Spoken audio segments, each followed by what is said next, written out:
அனைவருக்கும் வணக்கம். நான் உங்கள் தமிழ் மருத்துவச்சி. இன்றைக்கு பதிவில் நம்ம என்ன பார்க்க போகிறோன்னா, வருகின்ற ஆகஸ்ட் 21ஆம் தேதி வரலட்சுமி விரதம் வருகின்றது. இந்த வரலட்சுமி விரதத்தன்று எப்படி நாம் அம்பாளை முறையாக வழிபாடு செய்ய வேண்டும், எந்த நேரத்தில் நாம் அம்பாளை வீட்டிற்குள் அழைத்து வர வேண்டும், இந்த வரலட்சுமி விரதத்திற்கு என்னென்ன பூஜை பொருட்கள் வாங்க வேண்டும், என்னென்ன பொருட்கள் முக்கியமாக பூஜையில் இருக்க வேண்டும், கலசத்திற்குள் என்னென்ன பொருட்கள் போட வேண்டும், இன்றைய நாளில் என்ன செய்யலாம் செய்யக்கூடாது, யாரெல்லாம் வழிபாடு செய்யலாம் யாரெல்லாம் வழிபாடு செய்யக்கூடாது மற்றும் நிறைய கேள்விகள் உங்களுக்குள்ளே இருக்கும். அதற்குரிய பதில் நிறைய சொல்லியிருக்கங்க. ஸ்கிப் பண்ணாமல் கேளுங்க. அதுக்கு முன்னாடி எங்கள் சேனல் நீங்கள் ஃபஸ்ட் டைம் பார்க்குறீங்கன்னா மறக்காமல் சப்ஸ்கிரைப் பண்ணி வச்சுக்கோங்க. ஏன்னா நீங்கள் தெரிந்திராத ஆன்மீக தகவல்கள், பூஜைகள், பரிகாரங்கள், வழிபாடுகள் இந்த மாதிரி நிறைய சொல்லிட்டு வரேங்க. அது உங்களுக்கு தேவைன்னா எங்கள் சேனலை சப்ஸ்கிரைப் பண்ணி வச்சுக்கோங்க. எங்கள் பிளேலிஸ்ட் ஓப்பன் பண்ணி பாருங்கள், நிறைய தகவல்கள் இருக்கும். நீங்களும் பாருங்கள், மற்றவர்களுக்கும் இதை ஷேர் பண்ணுங்கள், அவங்களும் தெரிஞ்சுக்கிட்டோம். வாங்க இப்போ வீடியோக்குள்ளே போகலாம். வரலட்சுமி விரதம் எல்லாருக்குமே தெரியும். இது மகாலட்சுமி தாயாருக்குரிய வழிபாடு நாளாகும். இந்த நாளில் மகாலட்சுமி தாயாரை நம் வீட்டிற்குள் அழைத்து அவருக்கு வழிபாடு செய்து அவரின் அருளை பெறுகின்றோம். இந்த நாள் முழுவதுமே லட்சுமி தேவிக்காக அர்ப்பணிக்கப்பட்ட நாளாகும். எல்லாருமே, அதாவது maximum south India, north India, இந்த இந்தியா முழுவதும் இருக்கின்ற இந்துக்கள் இந்த நாளை மறக்காமல் வழிபாடு செய்வாங்க. இந்த வரலட்சுமி விரதம் ஏன் கொண்டாடணும் அப்படின்னு நீங்கள் கேட்டிங்கன்னா, அதாவது வர என்ற சொல்லுக்கு வரம் என்றும், லட்சுமி என்பது செல்வம் மற்றும் செழிப்பை குறிக்கின்றது. அதனால் வரலட்சுமி என்பவள் தன்னை உள்ளன்புடன் யார் அவரை வழிபாடு செய்கிறார்களோ அவர்களின் குடும்பத்திற்கு செழிப்பும் ஆரோக்கியமும் பொதுவான நல்வாழ்வும் அள்ளி தருவார்கள் என்பது நம்பிக்கை. அதுவும் முக்கியமாக குடும்பத்தில் உள்ள பெண்கள் தங்கள் கணவர் மற்றும் குழந்தைகளின் பாதுகாப்பு மற்றும் செழிப்புக்காக அன்றைய தினம் வரலட்சுமி தேவியாரை வழிபாடு செய்தால் அவர்களுக்கு நல்ல பலன் கிடைக்கும் என்பதும் நம்பிக்கை. திருமணமான பெண்கள் மட்டும் இல்லை, திருமணமாகாத பெண்கள் கூட இந்த வரலட்சுமி விரதத்தை மேற்கொள்ளலாம். அப்படி இந்த கல்யாணமாகாத பெண்கள், கன்னி பெண்கள் வரலட்சுமி விரதம் இருந்தாங்கன்னா அவங்களுக்கு சீக்கிரமாக திருமணம் நடக்கும். அதுவும் அவர்கள் மனதிற்கு பிடித்தவாறு நல்ல மாப்பிள்ளையாக கிடைக்கும் என்பது முன்னோர்களின் நம்பிக்கை. அதாவது வரலட்சுமி விரதம் இந்து மாதமான ஸ்ரவணத்தில் வரும் பௌர்ணமிக்கு முந்தைய வெள்ளிக்கிழமைகளில் கொண்டாடுவாங்க. அந்த மாதிரி தான் இந்த வருடம் 2026 ஆகஸ்ட் 21ஆம் தேதி வெள்ளிக்கிழமை என்று இந்த வரலட்சுமி விரதம் வருகின்றது. இந்த வரலட்சுமி விரதம் எதற்காக இந்த நாளில் கொண்டாட வேண்டும், அப்படி கொண்டாடினா என்ன நடக்கும், எதுக்காக கொண்டாடுறாங்கன்னு நிறையா கேள்விகள் உங்களுக்குள்ளே இருக்கும். அதுக்கு ஒரு புராண கதை இருக்கின்றது. இந்த கதை நான் ஷார்ட்டாகவே சொல்லிடுறேங்க. ஏன்னா நம்ம ஒரு பண்டிகை, ஒரு வழிபாடு செய்கிறோன்னா அதனுடைய வரலாறும் கதையும் கண்டிப்பாக தெரிஞ்சுட்டு நம்ம அந்த வழிபாட்டையும் அந்த பண்டிகையும் கொண்டாடினா தான் அதற்குரிய முழு பலனையும் நாம் அடைய முடியும். அதனால் அதோடைய வரலாறை கண்டிப்பாக எல்லோருமே தெரிஞ்சுக்கணும். அதே மாதிரி இந்த வரலட்சுமி விரதத்திற்கும் ஒரு சிறப்பான புராண கதை இருக்கின்றது. நான் சொல்கிறேன், கேட்டுக்குங்க. இந்த வரலட்சுமி விரதத்திற்கு நிறைய புராண கதைகள் இருந்தாலும் இதுதான் நிறைய பேர் சொல்லுவாங்க. அந்த கதை என்னென்னா, குண்டின்யபுரம் என்ற ஊரைச் சேர்ந்த சாருமதி என்ற ஒரு பக்தி உள்ள பெண்ணின் கனவில் லட்சுமி தேவி தோன்றினார். சாருமதியின் பக்தியால் மகிழ்ந்த தேவி பதிலுக்கு செழிப்பையும் குடும்ப நலனையும் அளிப்பதாக உறுதியளித்தார். ஆனால் அந்த பெண்கிட்ட என்ன சொல்லியிருக்காங்கன்னா, ஆறாவண மாதத்தின் 2ஆம் வெள்ளிக்கிழமையன்று தனது வரலட்சுமி வடிவத்தில் தன்னை வழிபடுமாறு கேட்டுக்கொண்டார். அதே மாதிரி சாருமதியும் லட்சுமி தேவியார் சொன்னபடியே அந்த வெள்ளிக்கிழமை என்று லட்சுமி தேவியாரை வரலட்சுமியாக பாவித்து அவருக்கு பிடித்தவற்றையெல்லாம் செய்து அவரை மனதார வழிபாடு செய்தார். அதே மாதிரி வரலட்சுமி தேவியாரும், அதாவது சாருமதிக்கு கேட்ட செல்வமும் செழிப்பும் நிம்மதியும் வாழ்க்கையில் அவள் என்னென்னலாம் கேட்டாலும் அது எல்லாமே கொடுத்து அவளை திருப்திப்படுத்தினார். இதை கவனித்த அந்த ஊரில் உள்ள பெண்களும் இந்த வெள்ளிக்கிழமை என்று அவர்களும் இந்த வரலட்சுமி விரதத்தை மேற்கொண்டார்கள். அவர்களுக்கும் இந்த மாதிரி செல்வமும் மன அமைதியும் குடும்ப நல்வாழ்வும் கிடைத்தது.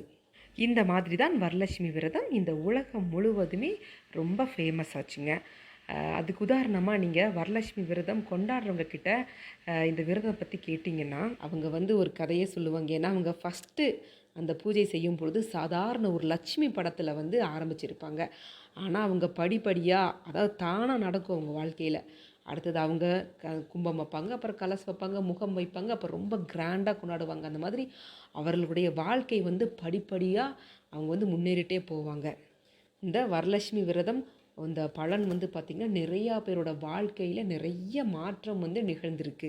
அதனால் நீங்கள் வந்து ரொம்ப கிராண்டாக பண்ணணும்னு தேவையில்லைங்க. வீட்டில் நீங்கள் சிம்பிளாக கூட பண்ணலாம். அதை நான் தொடர்ந்து சொல்கிறேன், கேளுங்க. அடுத்து முக்கியமாக இந்த வரலட்சுமி விரதம் எந்த நாளில் கொண்டாட வேண்டும், எந்த நேரத்தில் அம்பாளை வீட்டிற்குள் அழைத்து வர வேண்டும், எந்த நேரத்தில் பூஜை செய்ய வேண்டும் நான் சொல்கிறேன், கேட்டுக்குங்க. இந்த வருடம் 2026 ஆகஸ்ட் 21 ஆவணி 4ஆம் தேதி வரலட்சுமி விரதம் வருகின்றது. நிறைய பேர் வீட்டில் பார்த்தீங்கன்னா 3 நாட்கள் அம்பாளை வீட்டில் வைத்து வழிபாடு செய்வார்கள். சில பேர் என்ன பண்ணுவாங்கன்னா வெள்ளிக்கிழமை வைத்து சனிக்கிழமை எடுத்துருவாங்க. சில பேர் வியாழக்கிழமை, வெள்ளிக்கிழமை, சனிக்கிழமை வைத்து வழிபாடு செய்வார்கள். சில பேர் வெள்ளி, சனி, ஞாயிறு இந்த 3 நாட்கள் வைத்து வழிபாடு செய்வார்கள். ஒருவேளை வியாழக்கிழமை நீங்கள் வந்து அம்பாளை வீட்டுக்குள் அழைத்து வந்து சனிக்கிழமை வந்து புனர் பூஜை செய்கிறீங்கன்னா வியாழக்கிழமை நீங்கள் அம்பாளை வீட்டுக்குள் அழைத்து வர வேண்டும். எப்போன்னா மாலை 6:30லிருந்து 7:30க்குள்ளே நீங்கள் அம்பாளை வீட்டுக்குள் அழைத்து வர வேண்டும். சில பேர் வெள்ளிக்கிழமை அம்பாளை வீட்டுக்குள் அழைத்து வர நினைப்பார்கள். அவர்கள் என்ன பண்ணுறீங்கன்னா ஆகஸ்ட் 21ஆம் தேதி வெள்ளிக்கிழமை பிரம்ம முகூர்த்த நேரத்தில் நீங்கள் வீட்டுக்குள் அழைத்து வந்தால் ரொம்ப ரொம்ப நல்லதுங்க. பிரம்ம முகூர்த்த நேரம் வந்து அதிகாலை 4:30லிருந்து 5:30க்குள்ளே இருக்குங்க. அதன் பின்னர் நீங்கள் முடியல கொஞ்சம் சூரியோதயக்கு அப்புறம் நீங்கள் பண்ணுறீங்கன்னா 6 மணிலிருந்து 7:30க்குள்ளே நீங்கள் வீட்டுக்குள் அழைத்து வர வேண்டும். ஏன்னா அதை மிஸ் பண்ணவங்க நல்ல நேரம் பார்த்திங்கன்னா காலை 9:15லேருந்து 10:15 மட்டும் இருக்கும். அந்த நேரத்துக்குள்ளேயும் நீங்கள் வீட்டுக்குள் அழைத்து வர வேண்டும். ஆனால் அன்றைய நாளில் குளிகை பார்த்திங்கன்னா 7:30 காலை 7:30லிருந்து 9 மணி. ராகு காலம் வந்து பார்த்திங்கன்னா காலை 10:30லிருந்து 12 மணி வரை இருக்கின்றது. யமகண்டம் பார்த்திங்கன்னா பிற்பகல் 3 மணிலிருந்து 4:30 மணி வரை இருக்கின்றது. அதனால் இந்த நேரமெல்லாம் நீங்கள் கண்டிப்பாக தவிர்க்க வேண்டும்.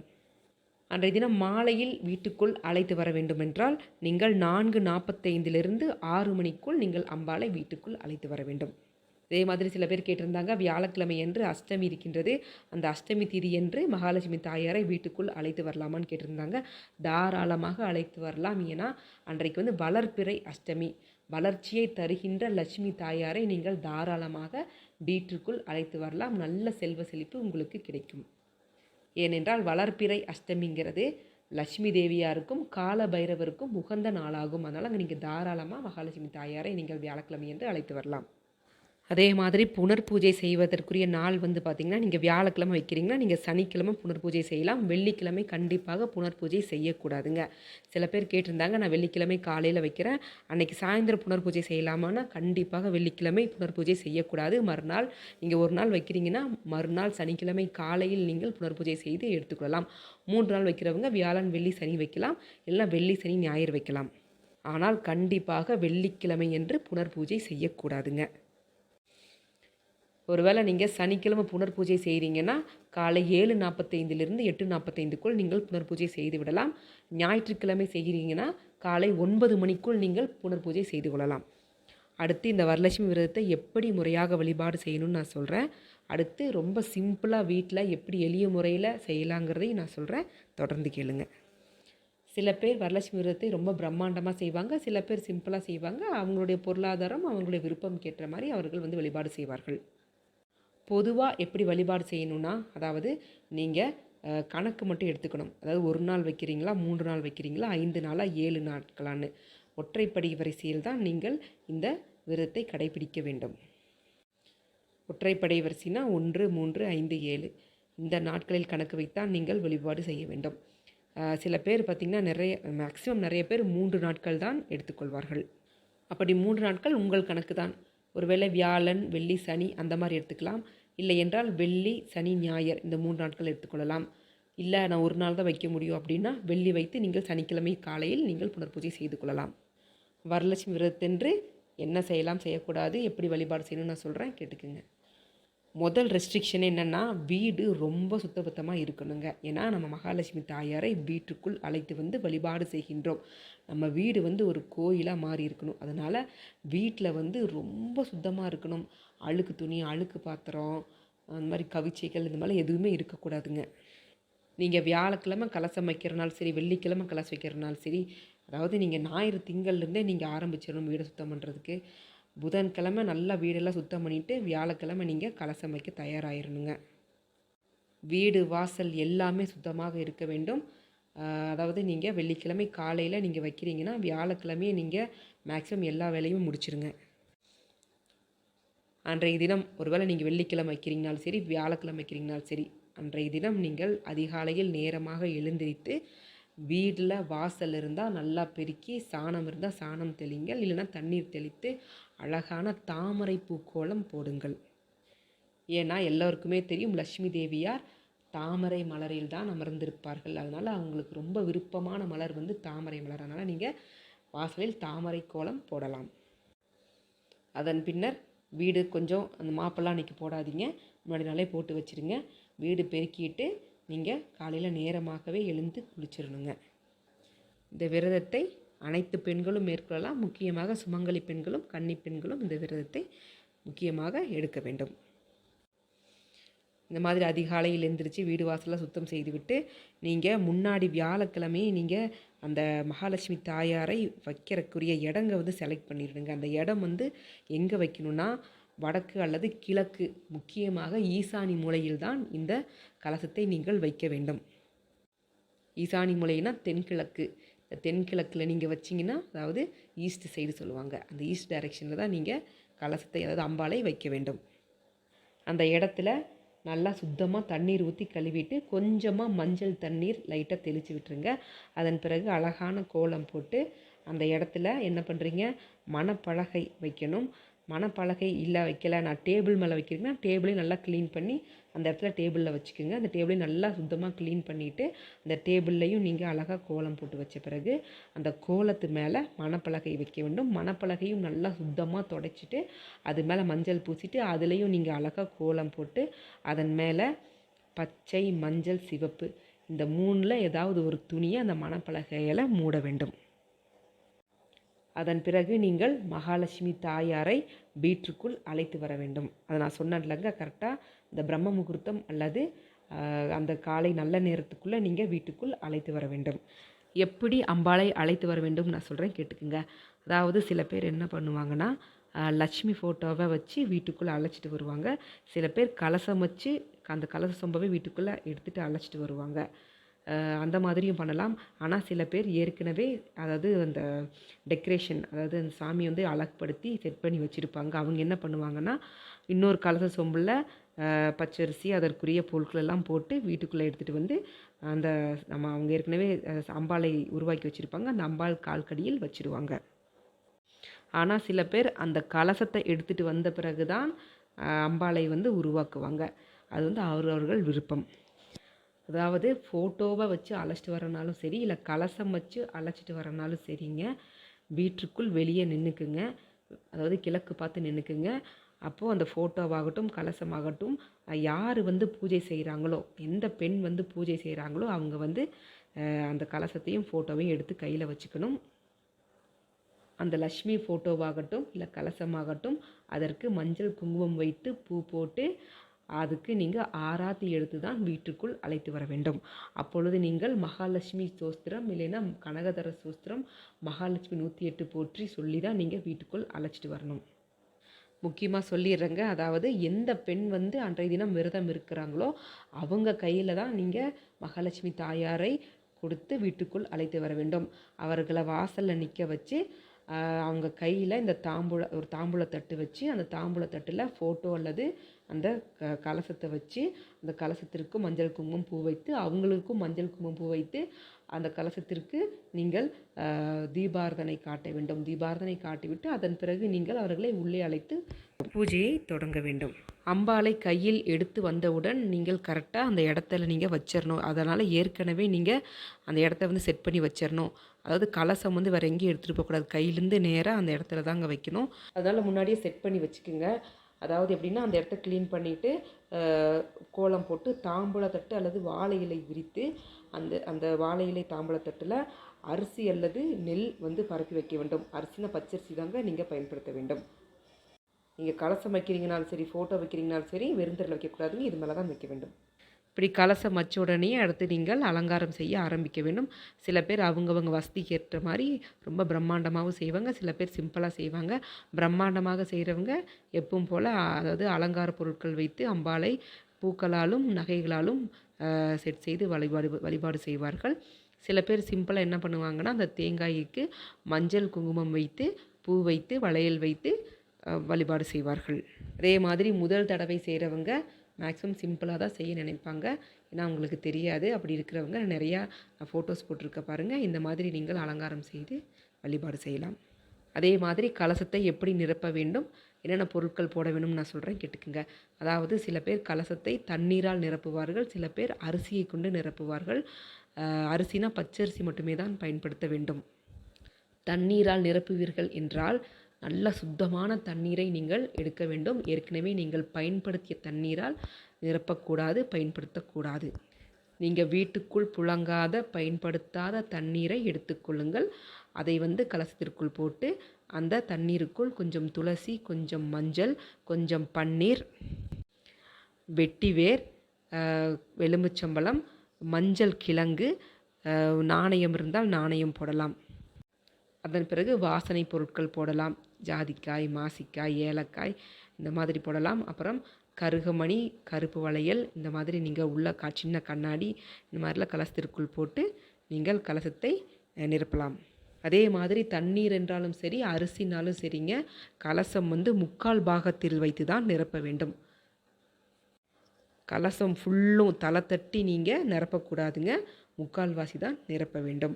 அதே மாதிரி நீங்கள் அரிசி போட்டு நிரப்புறீங்கன்னா அந்த அரிசிக்குள்ளேயும் இதே மாதிரி தான் நாணயம், மஞ்சள் கிழங்கு, கருகமணி, கருப்பு வளையல், கண்ணாடி, வாசனை பொருட்கள், அதாவது என்னென்னா ஜாதிக்காய், மாசிக்காய், ஏலக்காய், ஒரு எலுமிச்சம்பழம், வெட்டிவேர் அது மாதிரிலாம் நீங்கள் போட்டு நிரப்பிக்கலாம். சில பேர் என்ன பண்ணுவாங்கன்னா, தங்கம் அல்லது வெள்ளி கண்டிப்பாக கலசத்திற்குள் வைப்பாங்க. ஏன்னா அந்த கலசத்திற்குள் நம்ம என்னென்னலாம் போடுறோமோ அது நிறையா பல மடங்கு உயரும் என்பது நம்பிக்கை. அதனால் கலசத்திற்குள் கண்டிப்பாக உங்களால் முடிஞ்ச அளவுக்கு தங்கம் வெள்ளி இருந்தால் போடுங்க, இல்லைன்னா பரவாயில்ல. அதற்கு பதிலாக நீங்கள் காயின்கள் போடலாம். அதுவும் ஒற்றைப்படை வரிசையில் தான் நீங்கள் போட வேண்டும். ஒற்றைப்படை வரிசையெலாம் சொன்னேன் இல்லைங்க, 1, 5, 7 அந்த மாதிரி நீங்கள் ஒற்றைப்படை வரிசையில் நீங்கள் ரூபா காயின்களை மட்டும்தான் போட வேண்டும். இப்படி கலசத்தை நிரப்பி அதன் மேல் நீங்கள் மாவிலை இருக்குல்ல, மாவிலை நீங்கள் சுருக்கி அதுக்குள், அதாவது அழகாக காமிச்சிருக்கங்க அந்த மாதிரி செட் பண்ணி வச்சு அதுக்கு மாவிலைக்கு மேலே நீங்கள் இந்த தேங்காய் கலசம் தேங்காயை வைத்து அந்த தேங்காய்க்கு மஞ்சள் நல்லா ஃபுல்லு பூசியிருக்கணுங்க. ஒரு இடம் இல்லாமல் மஞ்சள் அங்கங்கே சொட்டை சொட்டையெல்லாம் பூசக்கூடாதுங்க. நல்லா முழுமையாக மஞ்சள் பூசி அந்த கலசத்து மேலே வைக்கணும். அதன் பிறகு குங்குமம் கண்டிப்பாக வைக்க வேண்டும். சில பேர் அந்த தேங்காய்க்கே கண்ணடக்கம் வைப்பாங்க. 2 கண் இருக்குல்லங்க, கண் வைப்பாங்க, மூக்கு வைப்பாங்க. அந்த மாதிரி கூட நீங்கள் அலங்காரம் செய்யலாம். அதன் பிறகு அந்த கலச சொம்பு கழுத்து இருக்குல்லங்க, அதில் மஞ்சள் கயிறில் மஞ்சள் கிழங்கு கட்டி நீங்கள் கண்டிப்பாக கட்டி வைக்க வேண்டும். இல்லைனா தங்கத்தில் இருந்தால் கூட நீங்கள் தங்கத்திலையும் நீங்கள் கட்டி வைத்துக்கொள்ளலாம். அதன் பிறகு உங்கள்கிட்ட நகை இருந்தாலும் அந்த கலசத்திற்கு அலங்காரம் செய்து வைத்துக்கொள்ளலாம். அப்புறம் பட்டு துணி, சிவப்பு, மஞ்சள், பச்சை இந்த பட்டு துணிகளை எடுத்து நீங்கள் வஸ்திரமாக அம்பாளுக்கு அணியலாம். இந்த மாதிரி அலங்காரம் செய்து நீங்கள் பூஜையை தொடங்கலாம். இந்த மாதிரி அம்பாளை மஞ்சள் குங்குமம் வைத்து பூக்கள் சூடி நகைகள் இட்டு வஸ்திரம் சூடி நல்லா அலங்கரித்த பிறகு அம்பாள் முன்னாடி நீங்கள் ஒரு 5 விதமான தாம்பூலத்தட்டு வைக்கணுங்க. அதாவது அது உங்களுடைய விருப்பம்தான், ஆனால் அதுவும் ஒற்றைப்படை வரிசையில் தான் வைக்க வேண்டும். ஒரு தட்டில் பழம், ஒரு தட்டில் கண்ணாடி வளையல், மஞ்சள் குங்குமம், இந்த ப்ளவுஸ் பிட்டு, கண்ணாடி, இந்த மாதிரி தாம்பூலத்தட்டு இருக்குங்க. அது ஒற்றைப்படை வரிசையில் நீங்கள் படைச்சிக்கலாம். அடுத்து அம்பாளுக்கு நெய்வேத்தியமாக ரொம்ப பிடிக்கும், அம்பாளுக்கு என்னென்னா சர்க்கரை பொங்கல் ரொம்ப பிடிக்கும். சர்க்கரை பொங்கல், பால் பாயாசம், கொழுக்கட்டை, தக்காளி சாதம், எலுமிச்சை சாதம், தயிர் சாதம், சுண்டல், இந்த மாதிரி உங்களால் எது முடியுதோ அதை செஞ்சு நீங்கள் அம்பாளுக்கு நெய்வேத்தியமாக படைத்து வழிபாடு செய்யலாம். இந்த மாதிரி அம்பாளுக்கு அலங்காரம் செய்துவிட்டு என்னென்ன வேணுமோ அதெல்லாமே படைத்து விட்டு நீங்கள் பூஜையை ஆரம்பிக்கலாம். முதலில் கண்டிப்பாக சாம்பிராணி புகை வீடு முழுவதும் போட வேண்டும். வீடு, வாசல், மாட்டுத்தொழுவம் இருந்தால் மாட்டுத்தொழுவம் எல்லா பக்கமும் சாம்பிராணி போட வேண்டும். அதன் பிறகு தீபம் தூபம் காட்டி நீங்கள் பூஜையை தொடங்க வேண்டும். பூஜையை தொடங்குவதற்கு முன் உங்கள் வீட்டில் கண்டிப்பாக மகாலட்சுமி சோஸ்திரம், கனகாதர சோஸ்திரம், மகாலட்சுமி 108 போற்றி இதில் ஏதாவது ஒன்று கண்டிப்பாக உங்கள் வீட்டில் ஒலிக்க வேண்டும். ஒன்றா செல்லில் இருந்தால் செல்லில் போடுங்க, அப்படி இல்லைன்னா புக் இருந்தால் யாரையாச்சும் ஒருத்தரை படிக்க வைங்க. தீபம் தூபம் காட்டிவிட்டு அம்பாள் முன் உங்களுடைய என்னென்ன பிரச்சனைகள் இருக்கோ அதையெல்லாம் சொல்லி அம்பாளிடம் நீங்கள் மனதார வேண்டி வழிபாடு செய்யுங்கள். கண்டிப்பாக அவர்கள் நீங்கள் கேட்டதை அள்ளி கொடுப்பார்கள். அது மட்டும் இல்லைங்க, அன்றைய தினம் நீங்கள் சுமங்கலி பெண்களை வீட்டுக்குள் அழைத்து வந்து அவர்களுக்கு மஞ்சள் குங்குமம் பூ விட்டு அவர்களுக்கு ஏதாவது ஒரு பரிசு பொருட்களை கொடுத்தால் மிக மிக நல்லது. எப்பவுமே அந்த காலத்துலேருந்தே சில பேர் என்ன பண்ணுவாங்க, ஜாக்கெட் பிட்டு, தாலி கயிறு, வளையல், மஞ்சள் குங்குமம் கொடுப்பாங்க. நீங்கள் அந்த மாதிரி கூட கொடுக்கலாம். இல்லை இப்போல்லாம் ரொம்ப கிராண்டாக பண்ணுறாங்க, நிறைய ரிட்டன் கிஃப்ட் கொடுக்குறாங்கன்னா அது மாதிரியும் செய்யலாம். அது அவரவர்கள் பொருளாதாரத்தை பொறுத்தது. அதே மாதிரி அம்பாளுக்கு அர்ச்சனை செய்யும் பொழுது ஒரு தட்டில் நல்லா பூ நிறச்சி வச்சுக்கோங்க. அப்படி இல்லைன்னா பச்சரிசியில் மஞ்சள் கலந்து வச்சுக்கோங்க. இது ரெண்டில் ஏதோ ஒன்று வச்சு நீங்கள் அம்பாளுக்கு அர்ச்சனை செய்ய வேண்டும். அதே மாதிரி வீட்டில் சுமங்கலி பெண்கள் வந்திருந்தாங்கன்னா அவர்களுக்கும் இந்த மஞ்சள் இந்த பச்சரிசி மஞ்சள் கலந்த இதை போட்டு நீங்கள் ஆசீர்வாதம் செய்யலாம்.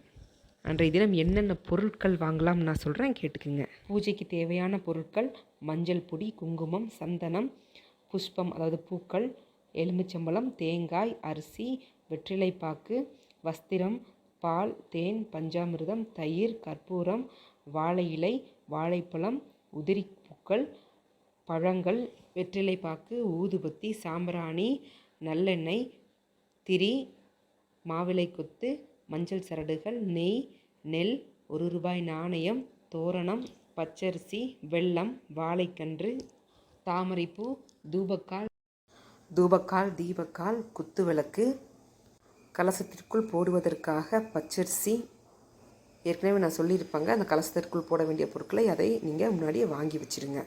முன்னாடி நாட்களே நீங்கள் எடுத்து வச்சுக்கோங்க, அதான் உங்களுக்கு ஈஸியாக இருக்கும்.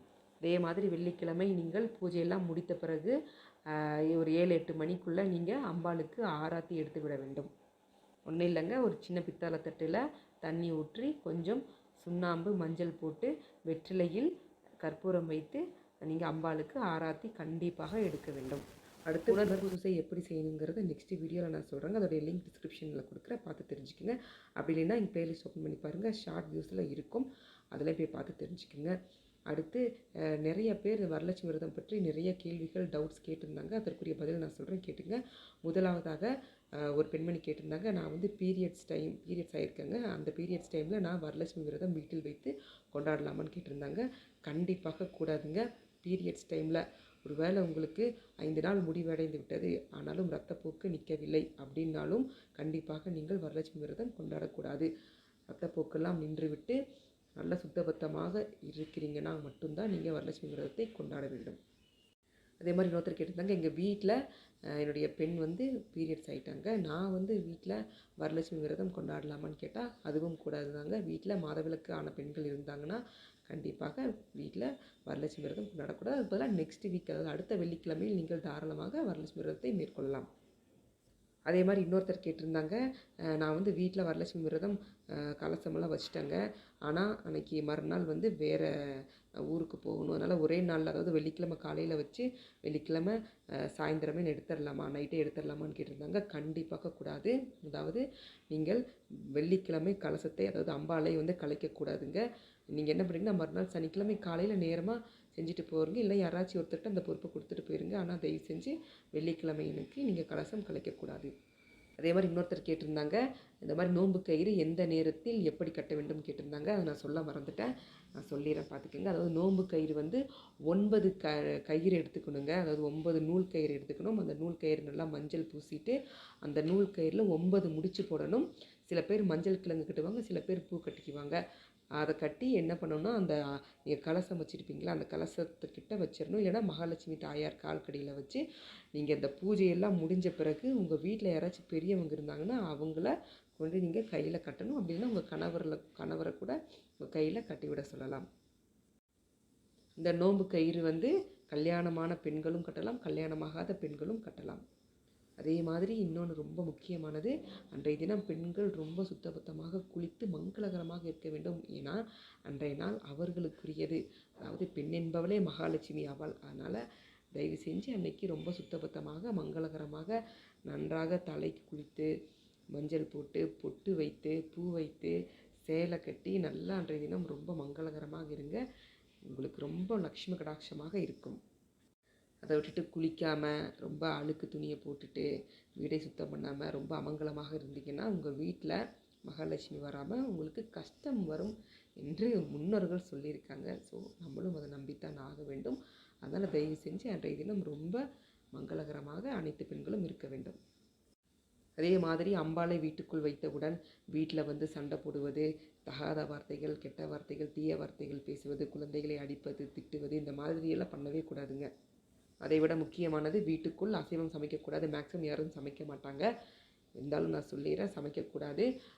வீட்டில் இருக்கிறவங்களும் அசைவம் வெளியில் சாப்பிட்டு வீட்டுக்குள்ளே வரக்கூடாது. ஏன்னா அம்பாள் வீட்டுக்குள்ளே இருக்காங்க. ரொம்ப சுத்தபத்தமாக இருக்க வேண்டும். அதே மாதிரி அம்பாள் வீட்டுக்குள் இருக்கும் நேரத்தில் நீங்கள் லைட் ஆஃப் பண்ணிவிட்டு வெளியில் கதவு சாத்திட்டு போகக்கூடாதுங்க. வீட்டை பூட்டி விட்டு செல்லக்கூடாது.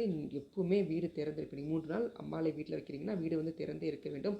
ஒருவேளை நீங்கள் வெளியே போகணுன்னா யாரையாச்சும் ஒருத்தர் வீட்டில் இருக்க வச்சுட்டு போங்க. ஏன்னா தீபம் எரிந்து கொண்டே தான் இருக்க வேண்டும். அதனால தான் நான் சொல்கிறேன். அதே மாதிரி 2 வேளைகளும் கண்டிப்பாக அம்பாளுக்கு பூஜை செய்ய வேண்டும். அதே மாதிரி வெளியே சென்று வருபவர்கள் கண்டிப்பாக காலை கழுவிவிட்டு தான் வீட்டுக்குள் செல்ல வேண்டும். அதே மாதிரி அம்பாள் இருக்கும் நேரத்தில் வீட்டுக்குள்ளே தூங்குறது, பகலில் தூங்குறது அதெல்லாம் கண்டிப்பாக கூடாதுங்க. இரவில் தூங்கலாம், பகலில் கண்டிப்பாக தூங்கக்கூடாது. அதே மாதிரி இன்னொருத்தர் கேட்டிருந்தாங்க, எங்கள் வீட்டில் வந்து இறப்பு நடந்து விட்டது, 1 வருடம் ஆகவில்லை, 1 வருடம் திதி கொடுக்கல, நாங்கள் வந்து வரலட்சுமி விரதம் வந்து கொண்டாடலாமான்னு கேட்டிருந்தாங்க. கண்டிப்பாக கூடாதுங்க. 1 வருடம் திதி முடிந்த பிறகு தான் நீங்கள் இந்த விரதத்தை மேற்கொள்ள வேண்டும்.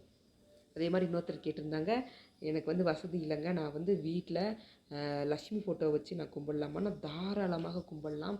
சரிங்களா? லக்ஷ்மி ஃபோட்டோ வச்சு சிம்பிளாக உங்களால் முடிஞ்ச பூக்கள், ஒரு வாழைப்பழம் வைத்தாவது விளக்கேற்றி நீங்கள் கற்பூர தீபம் ஏற்றி அம்பாளை வழிபாடு செய்யலாம். அவர்கள் கண்டிப்பாக உங்கள் நிலைமையை அறிந்து அவர்கள் ஏற்றுக்கொள்வார்கள். அதாவது இப்படித்தான் கொண்டாடணுங்கிறத இல்லைங்க. அவங்கவுங்க பொருளாதாரம் பொறுத்து ரொம்ப பிரம்மாண்டமாக கொண்டாடுபவர்களும் இருக்கிறாங்க, ரொம்ப சிம்பிளாக கொண்டாடுபவர்களும் இருக்காங்க. அதாவது அவர்கள் விருப்பம் பொறுத்து, அவரவர்கள் பொருளாதாரம் பொறுத்து. அதனால் இங்கே எந்த கவலையும் படாதீங்க. தாராளமாக நீங்கள் வீட்டில் சிம்பிளாக கொண்டாடலாம். ஆனால் என்ன, ரொம்ப சுத்தபத்தமாக இருந்து கொண்டாட வேண்டும், அவ்வளவுதான். அதே மாதிரி சில பேர் கேட்டிருந்தாங்க, அந்த கலசத்தில் வச்சுருக்கிற அரிசியை என்ன பண்ணணும்னு. அந்த அரிசியை நீங்கள் ஆயுத பூஜை வரும், கிருஷ்ண ஜெயந்தி வரும், மாதிரி தொடர்ந்து நிறைய விசேஷ நாட்கள் வருகிறது. அந்த விசேஷ நாட்களுக்கு நீங்கள் ஏதாவது நெய்வேத்தியம் தயாரிப்பதற்காக யூஸ் பண்ணிக்கலாம். தண்ணீரை வந்து துளசி செடி இல்லைனா செடிகளுக்கு இல்லைனா மரத்துக்கடியில் நீங்கள் ஊற்றிவிடலாம்.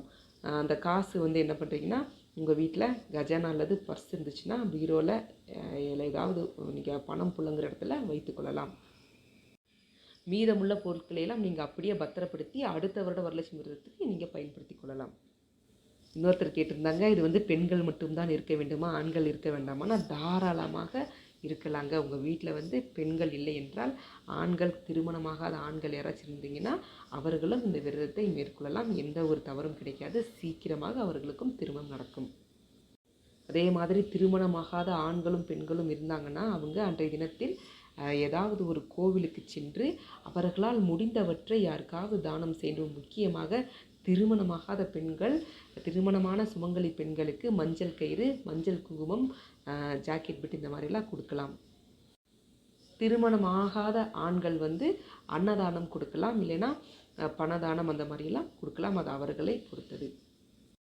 ஓகேங்க, மேக்ஸிமம் வரலட்சுமி விரதம் பற்றிய நிறைய டவுட்டுகள் கவர் பண்ணிட்டேங்க. உங்களுக்கு மேலும் கேள்விகள் இருந்தால் கமெண்ட் பாக்ஸில் கமெண்ட் பண்ணுங்கள், கண்டிப்பாக ரிப்ளை பண்ணுறேன். இந்த மாதிரி ஆன்மீக தகவல்கள், பூஜைகள், பரிகாரங்கள் இந்த மாதிரி தெரிஞ்சுக்கணுன்னா மறக்காமல் எங்கள் சேனலை சப்ஸ்கிரைப் பண்ணி வச்சுக்கோங்க. இந்த வீடியோவை மற்றவர்களுக்கும் ஷேர் பண்ணுங்கள், தெரிந்து கொள்ளட்டும். நன்றி, வாழ்க வளமுடன்.